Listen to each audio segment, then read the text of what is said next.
April 1945. The war against Germany is at an end, and the Third Reich emerges victorious. Hitler's flight to New York is escorted by supersonic jets and greeted with German victory celebrations like those in occupied France.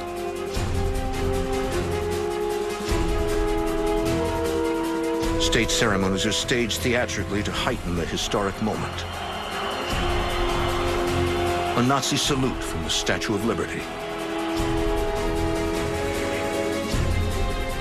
New York is in ruins, with only just enough left standing for a victory parade to Wall Street.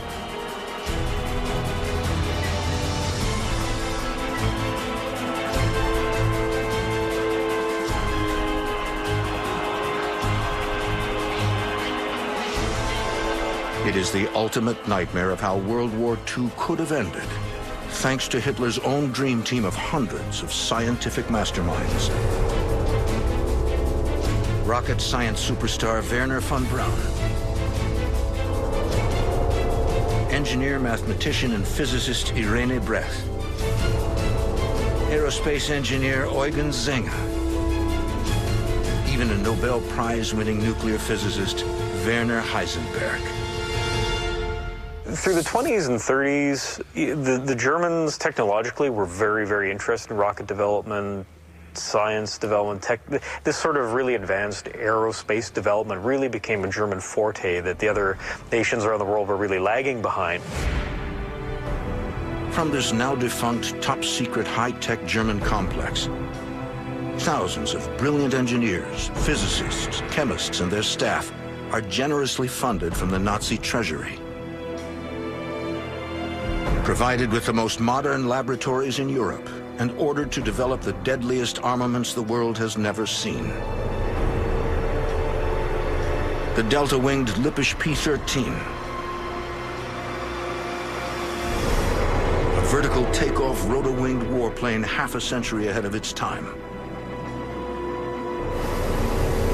A flying aircraft carrier. And the Silbervogel, the silver bird, a supersonic suborbital spacecraft capable of bringing the Blitz to Broadway.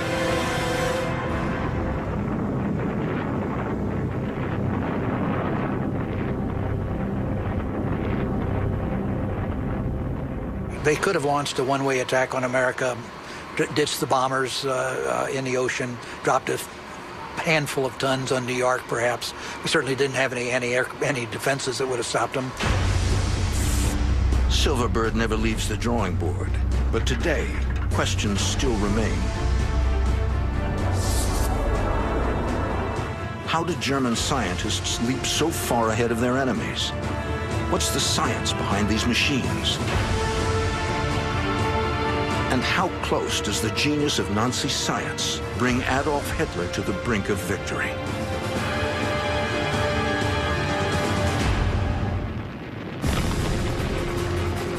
In the early stages of World War II, Hitler's blitzkrieg races across a helpless Europe.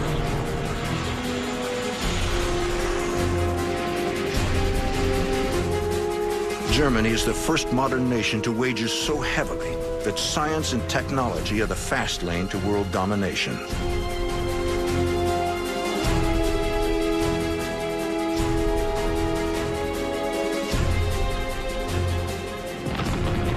Hitler probably was very significantly influenced and impacted by dramatic, weapon systems. The Germans tend to have a philosophy of quality over quantity, and they felt that the superior quality would turn the tide. And that was really an extension of Hitler's mentality. Hitler uses science to conceive, test, and in some cases deploy a fascinating and frightening series of firsts. From highly advanced long-range ballistic missiles to jet fighters, the first to enter the war, said to overpower the Allies' propeller-driven aircraft, to an early stealth-designed monoplane straight out of Star Wars, decades ahead of America's B-2 stealth bomber. even kamikaze bombs for a pilot's one-way flight. The Allies are ill-prepared. The American missile development programs during the war were very, very primitive in comparison to what the Germans had already achieved. On this small, remote island off the Baltic Sea is a top-secret complex of laboratories and airfields.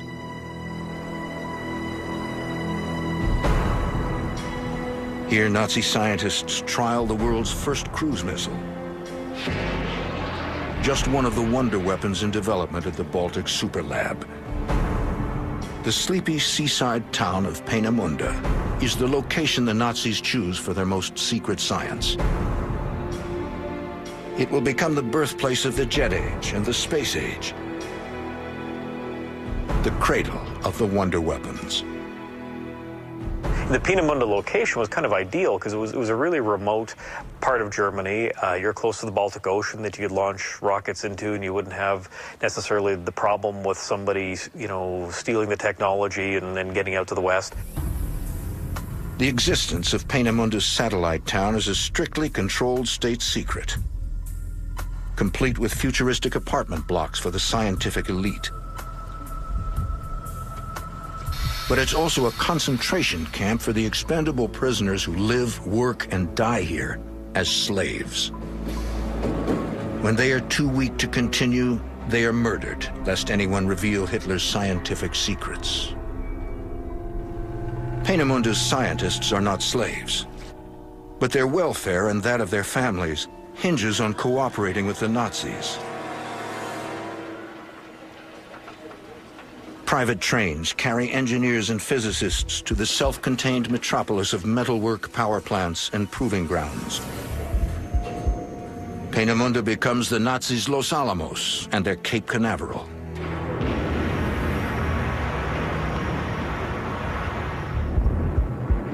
(1943), Germany.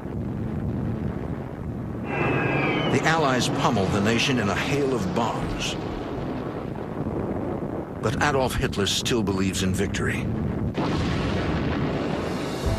The Nazis plan an arsenal of terrifying new weapons of mass destruction.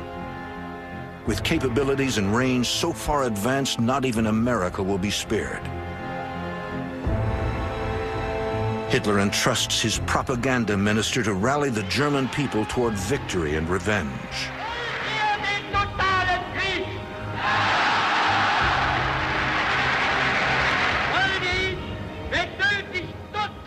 Joseph Goebbels coins these terms, Vengeance 1 and Vengeance 2. And the idea was that they would be effective to counter the American air offensive and the British air offensive. The Vengeance 1, or V1, is a revolutionary liquid-fueled pulse jet capable of flying 360 miles an hour on autopilot. Launched from ski ramps or from beneath a flying aircraft, the V1 bursts into action.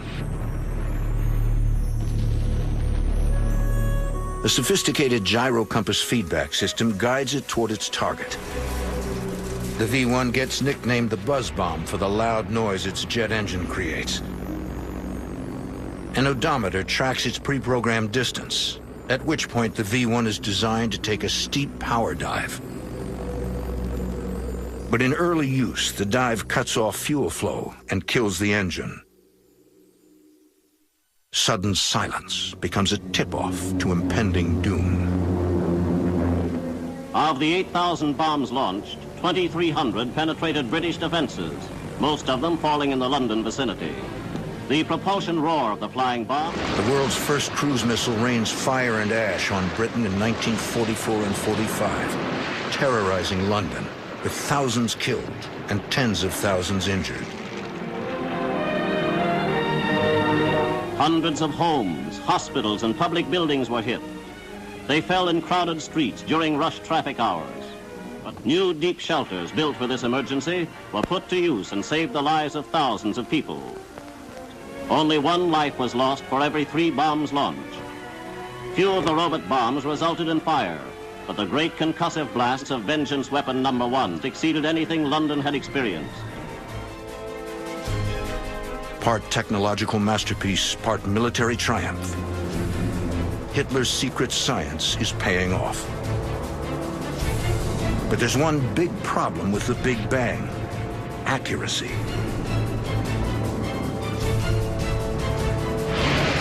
To target and destroy Allied bases with troops and convoys, somebody would have to fly this bomb.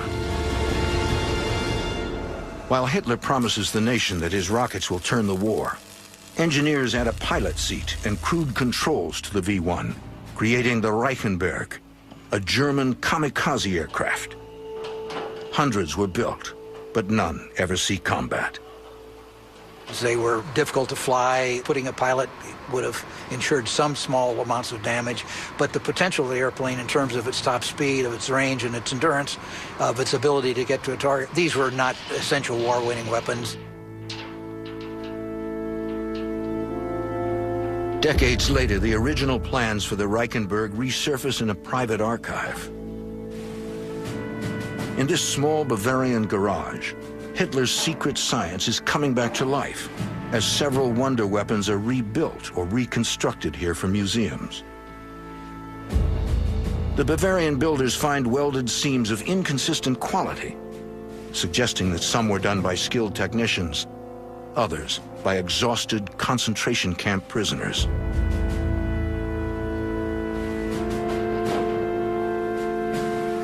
This restored relic is still capable of flight. All it lacks is the volunteer to fly it.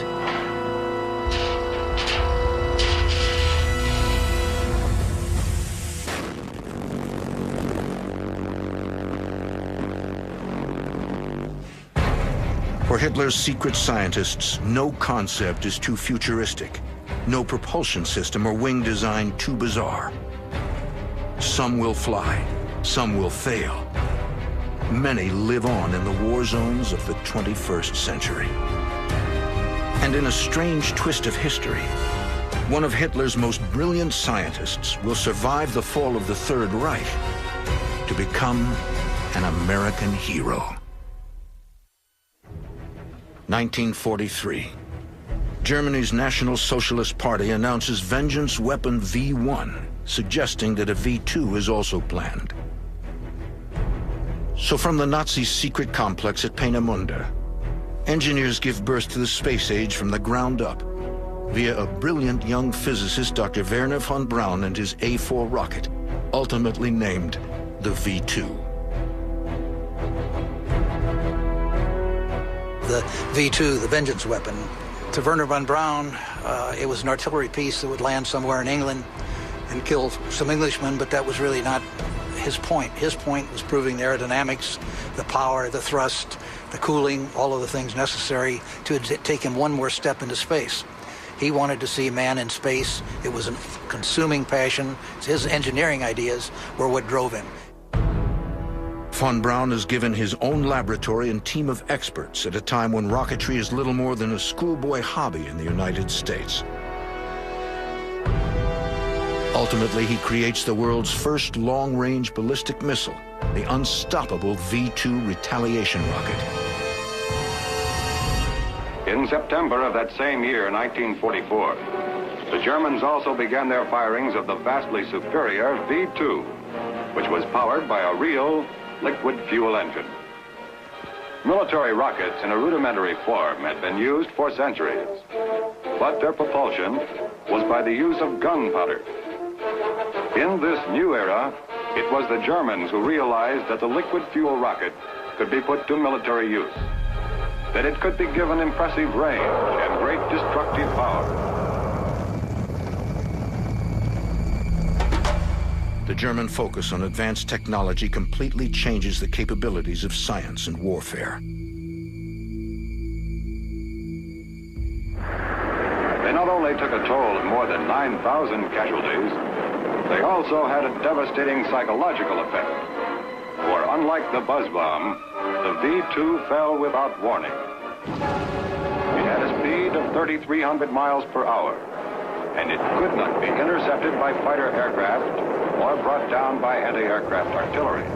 According to Boyne, von Braun's focus was more on the science than winning the war. All that mattered to him was solving the aerodynamic problems, the problems of control, the problems of burn, all of the things that are inherent in a ballistic missile, not as a weapon, but as a means to get into space. But defiance of the Führer is not an option for any German scientist. And neither is the suggestion of defense. The real impact on the outcome of the war was in an area that the Germans really failed to develop, and that was really the defensive technologies. You had to be very politically correct as a Nazi, or else you'd be in trouble. That meant you couldn't have weapons that were seen to be too defensive that might indicate that the war was being lost.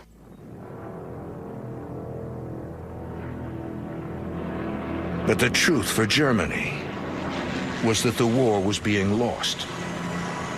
1944, U.S. warplanes attack a Nazi convoy of trucks carrying the one wonder weapon that might have made a difference had it ever been deployed.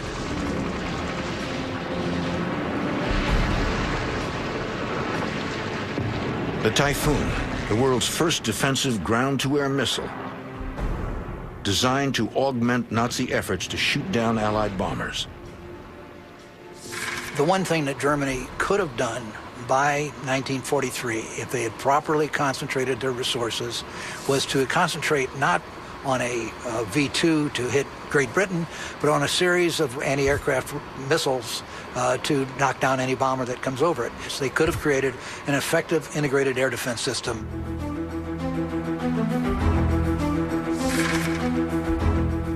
The Typhoon's first field tests were conducted at Station 4 in Peenemünde in 1944.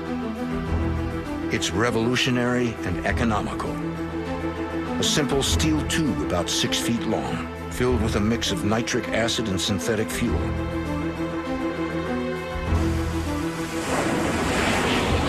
Able to travel over 6 miles in just 14 seconds. Over 1 million are planned for production by 1945. But that didn't happen. It was clearly beyond their capacity to do. They were absorbed with, they thought they had either won the war, or then they were absorbed with maintaining the war to keep themselves in power as long as possible. They never concentrated their resources. They never allowed the people who might have done these things to get together and do them. There was too much suspicion. There was too much party politics. This computer simulation shows how the defensive Typhoon rocket's mobile shooting base will look when rebuilt. A secret science artifact that perpetuates the wonder weapon mystique today. These craftsmen are building just one Typhoon, not the millions Germany dreamed would cleanse the sky of Allied bombers. Ultimately, it's the ingenuity of Nazi weapons, not their numbers, that propels the world further, faster, and higher than anything ever seen.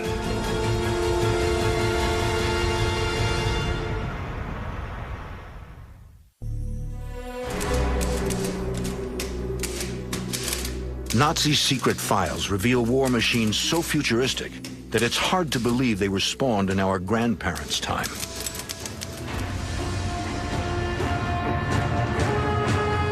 Powered flight is less than 30 years old when Hitler seizes power. Yet within months, the blackboards and blueprints of his Third Reich are bursting with incredible designs. Before the war is over, Germany will produce a series of aeronautical firsts that remain the basis for many air and spacecraft today. The Arado 234. The world's first operational turbojet bomber and the most advanced jet of its kind. The Arado was the second of the airplanes that reached production employing the Junkers Jumo 004 engine. And it was just a very lightweight, clean, streamlined airplane that put a lot of pilot duties on. The pilot had to be the bombardier and the navigator and the gunner. But it was effective, it was easy to fly, and relatively easy to maintain. So it served in small numbers and was an airplane that any country would have been proud to fly. Even earlier, there were the many marvels of Munich-born Dr. Alexander Lippisch. who designed a series of delta-wing gliders in the 1930s that eventually led to the introduction of the rocket-powered interceptor Messerschmitt Me-163 Comet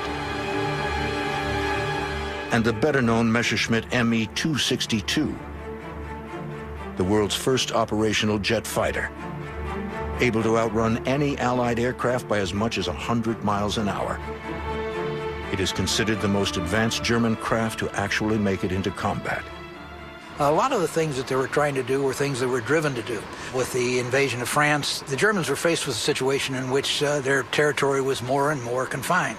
So their thoughts began to turn to vertical takeoff aircraft, and so they wanted rocket fighters that could ascend vertically to attack the American squadrons because they didn't have time to take them off and have a regular fighter plane climb.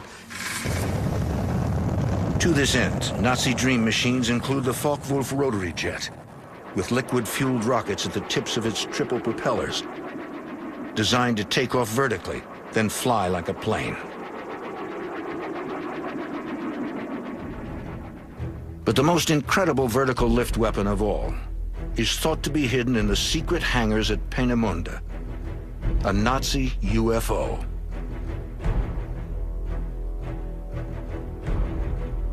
An article in German news magazine Der Spiegel later reveals the secret invention Rudolf Schriever plans for the SS from neighboring Czechoslovakia. The piloted Schriever Flugkreisel, nearly 50 feet in diameter, with 3 impulse jets on a rotor inside a circular fuselage. This UFO was never built.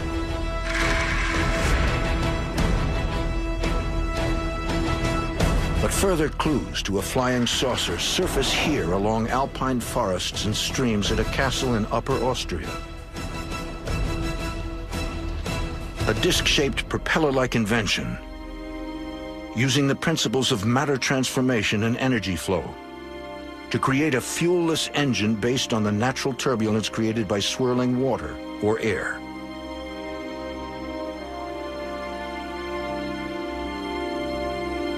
Jörg Schauberger says that his grandfather's concept for a totally new propulsion system turned rumors of a UFO into reality.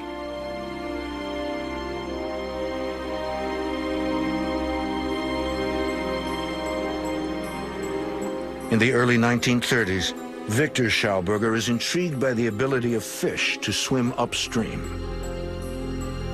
Inspired by this natural phenomenon, he devises a silent, vacuum-powered engine to generate thrust without combustion. A revolutionary unit for airplanes to be pulled rather than pushed forward. He calls it the Repulsion. The Repulsion, or Repulsine in German,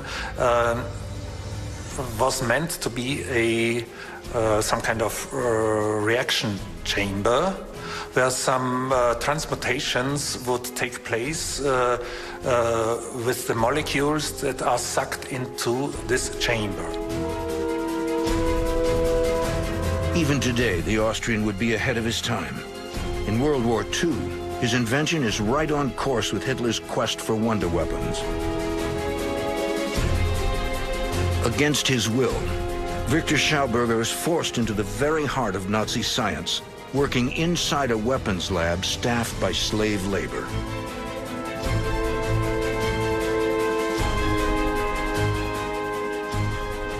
But there is no weapon-like thing with this repulsion. It's only meant to be some kind of propulsion system and not a weapon itself. But elsewhere, deadly innovation is in full swing. Among the top-secret correspondence between Nazi officials and German Air Force Colonel Schroeder Stranz, there's a clue about a wonder weapon that's rumored to have the power to kill, heal, and even help find oil. The colonel repeatedly offers his ambitious proposal to the armed forces. In the last desperate days of the Third Reich, the SS decides to support the project. His brainchild is the stuff of science fiction. A wonder weapon that can pierce the thickest armor or send enemy planes crashing down from the sky. A test is to be conducted at a secret location. Crates are unloaded at night, so no one will be alerted to the classified operation. The crates contain valuable metals and a Geiger counter to measure radiation. Dawn, March 1944. The colonel takes off for the test area. If the weapon works, he'll receive unlimited financial support. Colonel Schroeder-Stranz is the only man who knows the exact details of the tests to be run. A quarry in the middle of the forest in the Harz Mountains.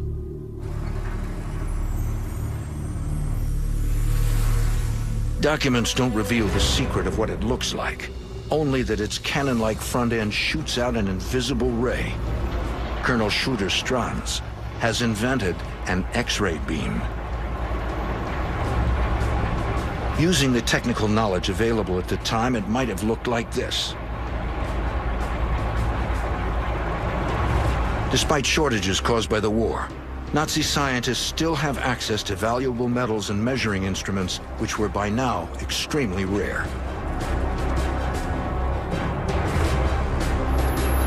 A trial run claims that the weapon shoots out a bolt of radiation that can be detected up to 25 miles away. The SS and Colonel Stranz are successful.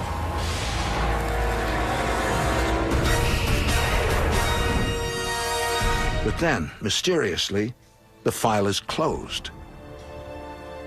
The special unit is disbanded in October 1944 with no explanation to be found to this day. Shrouded in secrecy, Hitler's science straddles the border between fact and fiction. But one of the Führer's quests is beyond dispute. It is the most desperate and decisive race of all. Who will be the first to build an atomic bomb?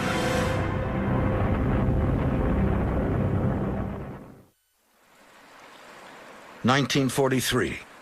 As scientists continue their work at the secret city on the Baltic, the tide of war continues to turn against the Third Reich. In the east, the German army is turned back at Stalingrad. Hitler's invasion of Russia collapses into panic, slaughter, and retreat. And in the west, British pilots record the first aerial images of the Peenemünde factories and rocket launching buildings. British bombers pound the complex, targeting the dormitories where Hitler's scientists and engineers live. Hundreds are killed.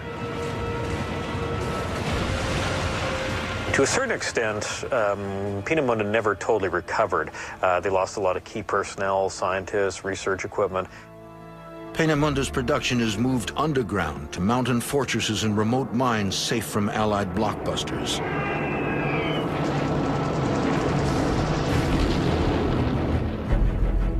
Elsewhere, Stuttgart, Germany, 1944. Nazis plot the ultimate weapon to win the war, an atomic bomb. A team of German scientists attempt to unlock the secret of nuclear fission to produce electric power. Half a world away, physicists at Los Alamos, New Mexico are on the same quest, using the radioactive uranium of the American West to set off the world's first nuclear weapon. But the Germans have their own atomic genius. Nobel Prize winner Werner Heisenberg. Heisenberg and his team call themselves the Uranium Club. But the German army has other plans for the atom smashers. In early 1945, neither the U.S. military nor researchers know anything about the state of nuclear capability in Germany. A secret U.S. project, codenamed Operation Alsos, is established to find out if the German atomic bomb project exists. Outside the city of Stuttgart, beneath a castle in Haigerloch, Alsos agents discover an atomic reactor in a stone cellar.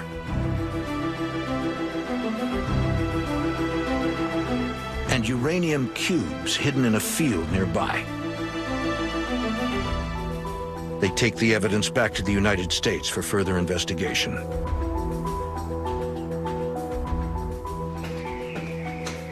Months earlier, at this same medieval castle, clandestine shipments of heavy water, a key ingredient to nuclear power, arrive here from Nazi-occupied Norway, despite valiant attempts from the Norwegian resistance to prevent it from ever reaching Germany. A secret code reveals the amount of deuterium inside each transferred barrel. Deuterium, an isotope of hydrogen, makes water about 10% heavier. The Nazis plan to combine this shipment of heavy water with the cubes of uranium to begin the nuclear age. On every front, from stealth technology to nuclear power, Hitler's push for scientific success is fueled by the Nazi dream of a global Reich, a German empire lasting 1,000 years, where a massive railway system connects main power centers from Siberia to Moscow, Paris, and Berlin. Berlin, the capital, is to be renamed Germania.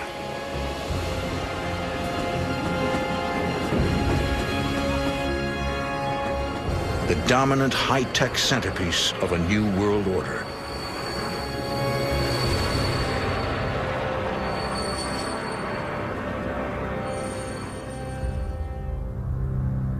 But by March 1945, the dream is fading fast, and Hitler is growing desperate.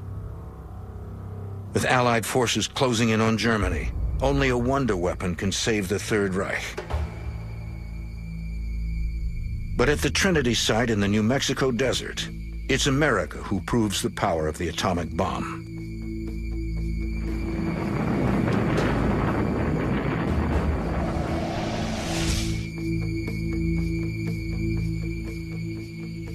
What the Allies were very much interested in when the war was at its end was, what about the German atomic bomb?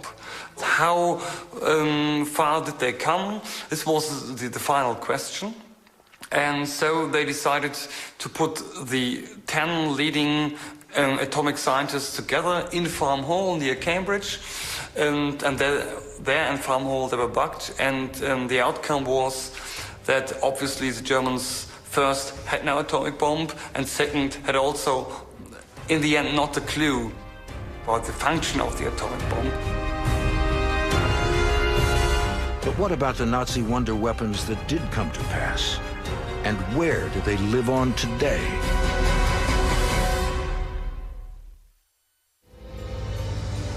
The world's first cruise missile, first long-range ballistic missile, first guided surface-to-air missile,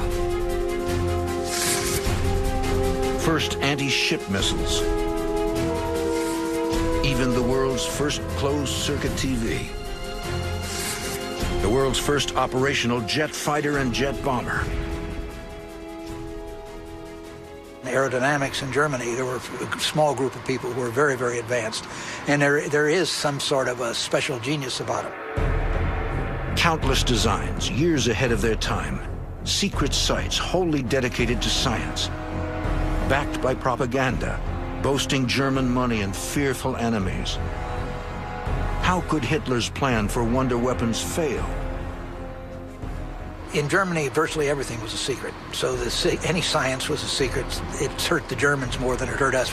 They also had a very, very confining security system. And so there was not the cross-feed that you get in a good scientific community.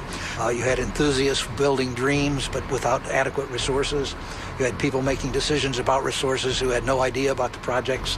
And at the top, you had Hitler making the final decisions on many things upon which he had only partial information. Such controlled secrecy slowed wartime production to a devastating degree. The Germans ultimately produced about 1,300 Me-262s, of which they got 300 in combat. And at the time, we were putting 1,000 bombers and 1,000 fighters over Germany in a day. The Third Reich nurtures hundreds of deadly inventions. But to roll them out and win the war, they'd have to prioritize a mere handful of wonder weapons and mass-produce these by the thousands. Thankfully, they lacked the production methods, materials, and the management required.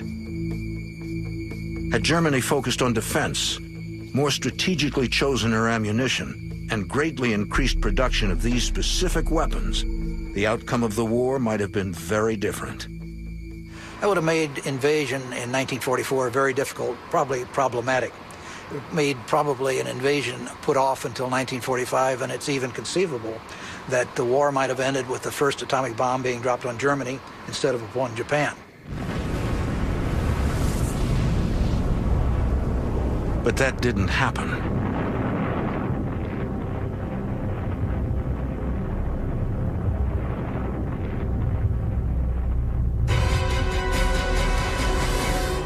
In 1945, the Nazi dream is finally destroyed by Allied bombs.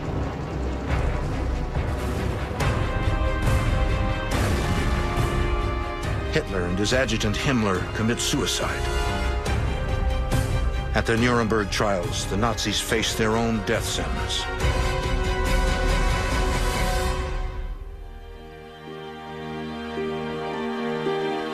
The entire world now learns of the unspeakable horror of concentration camps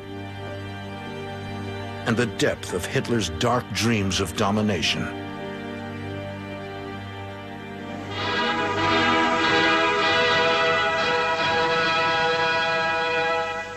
Dreams that would reach far beyond Europe.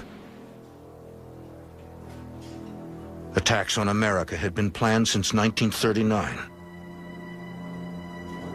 In this inventive German newsreel, the Nazis focus abundant long-range air power on the United States as part of the planned America Bomber Project.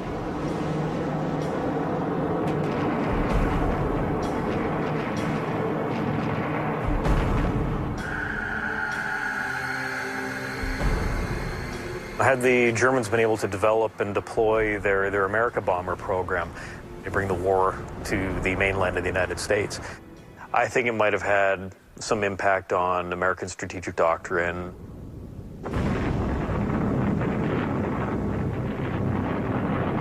Especially if these bombings had been nuclear.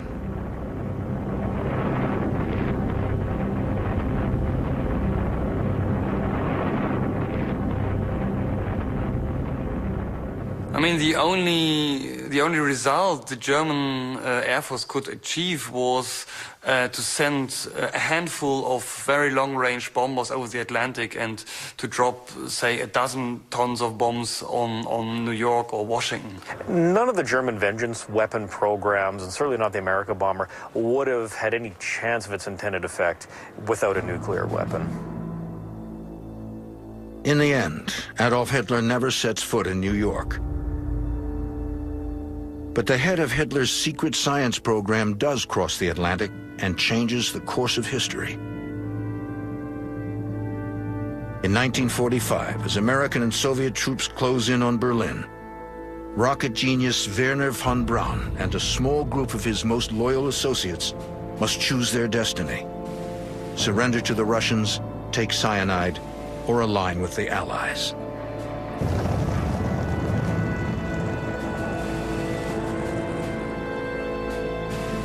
They choose America, and von Braun immediately is put in charge of the nation's infant missile program.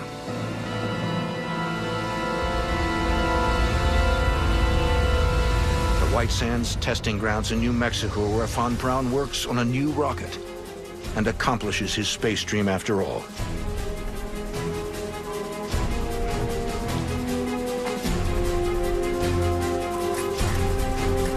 Escaping from the dark shadows of Peenemünde, the creator of the deadly V2 spends the rest of his life in loyal service to his new country. Thanks to von Braun, America wins the space race and puts a man on the moon. Yes, we see it. We see it. Here it is. Okay, engine stop. Houston, Tranquility Base here. The Eagle has landed. Roger, Tranquility. We copy you on the ground. You got a bunch of guys about to turn blue. We're breathing again. Thanks a lot. That is probably the principal achievement of the Peenemünde mines. Wernher von Braun is undoubtedly the most significant American rocket engineer of the century. Many would say he's the most significant rocket engineer of the world. So with the German scientists and knowledge that was brought back to the United States in the 1940s and early 1950s, you can make a very strong case, and nobody really disputes it, but there's almost a direct line from Peenemünde to the moon through Wernher von Braun.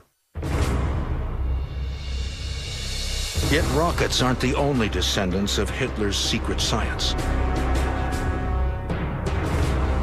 In the 1950s, after decoding thousands of captured Nazi files, the United States Air Force performs classified flight tests of airframes that bear an eerie resemblance to the incredible dream machines on the runways and drawing boards of Peenemünde. The flying wing can carry a larger load faster, farther, and with greater economy than conventional airplanes of similar size and power. Few men indeed can see the flying wing in operation without saying, the plane of tomorrow is flying today. Had it been in peacetime, perhaps if the war had not come on and they made the same effort, you would have seen German jet airliners before you would have seen British jet airliners. The piloted futuristic deadly space shuttle named Silverbird, designed by German engineers Singer and Bredt, is never built. But today's space shuttle and almost all modern rocket engines still use principles of its design.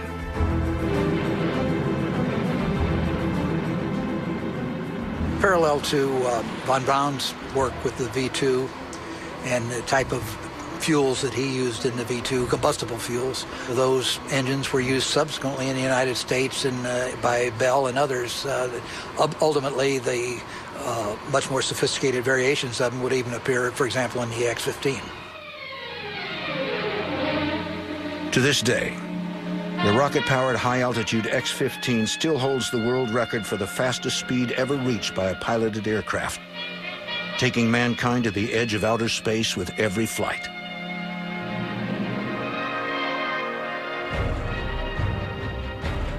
There's no argument that Germany had some of the most talented weapons designers on the planet at the time, but they were failed by their leadership.